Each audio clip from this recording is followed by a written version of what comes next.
10,000 pesos cash gift para sa mga senior citizens. Sisimulan na sa edad na 60 years old.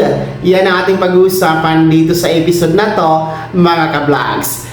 Hello, kumusta kayo? No? At sana nasa mabuti kayong kalagayan, mga senior citizens, lahat nating mga manonood dito sa ating channel. Well, pag-uusapan natin itong 10,000 piso na cash gift, no? Sa ilalim po ito ng Expanded Centenarian Act o Republic Act 11982, kung saan meron pong ipamimigay na 10,000 piso sa ating mga nakakatanda. Ang existing na batas under po sa Republic Act 11982, itong 10,000 piso na ito ay makukuha lamang sa mga senior citizens na aabot sa insaktong edad na 80, 85, 90, and 95 years old. Insakto talaga, hindi siya retroactive, no? Exactly 80, 85, 90, and 95 years old. So kung halimbawa, kung kayo ay 81 years old, mag-aantay pa kayo ng 85 years old dahil hindi ito retroactive, mga ka-vlogs. Same as kung kayo ngayon ay 86 years old, mag-aantay kayong mag-90 years old. So ganun po yun, no?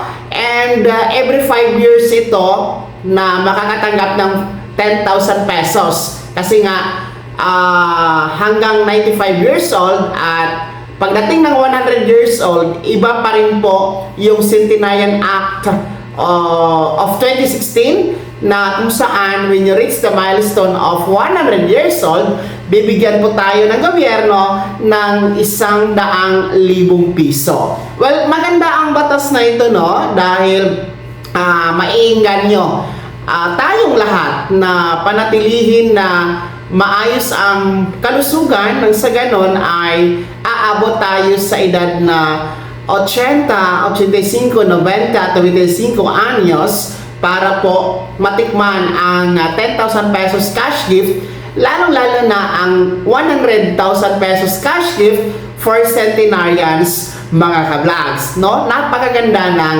batas na ito. Kaya lang sa kabilang dako sa nangyayari ngayon sa ating bansa, kung saan nagtataasan po ang presyo ng mga bilihin, and syempre hindi lahat talaga umaabot sa edad na 80 anyos pataas, kaya mangilan-ngilan lamang ang nakakakuha ng 10,000 pesos cash gift. Kaya dapat, no, itong ating pamamahagi ng 10,000 pesos ay ibaba na ito sa talagang starting age for senior citizens, which is 60 years old, no? 60, 65, 70, 75, 80, 85, 90, and 95 years old. Bibigyan ng tig 10,000 piso bawat or every 5 years milestone from the age of 60 years old. Yun dapat, mga ka-vlogs. Well, anyway, hindi naman ito taon-taon na ibigay. Hindi naman ito taon-taon na, hindi naman ito every month, kagaya sa social pension na monthly ang pamamahagi, no? Every 5 years naman ito. Kaya kayang-kaya po ng ating gobyerno. Yun sana yung dapat amyendahan ang Republic Act 11982 na ibaba at simulan sa 60 years old ang pamamahagi ng 10,000 piso. Yan sana yung maiisip ng ating mga mambabatas, hindi yung puro personal na interest, political na interest ang iniisip ninyo, no? Mag-isip kayo sa kabuti para sa ating mga nakakatanda. And the best thing to do and the best bill na dapat nyong i-file dyan sa Kamara, no, ay ibaba ang edad sa makakatanggap ng 10,000 piso from 80 years old, simulan na dapat sa pagiging 60 years old. Dahil kahit pa paano, kahit man lang ma-enjoy no, ng ating mga nakakatanda, no, na matikman ang 10,000 piso na yan, yung cash gift na yan, no, dahil malulusog pa at malalakas pa ang mga nasa 60 years old. Paano naman kakain ng ice cream yung 80, 85, 90, and 95 years old? Hindi na pwede.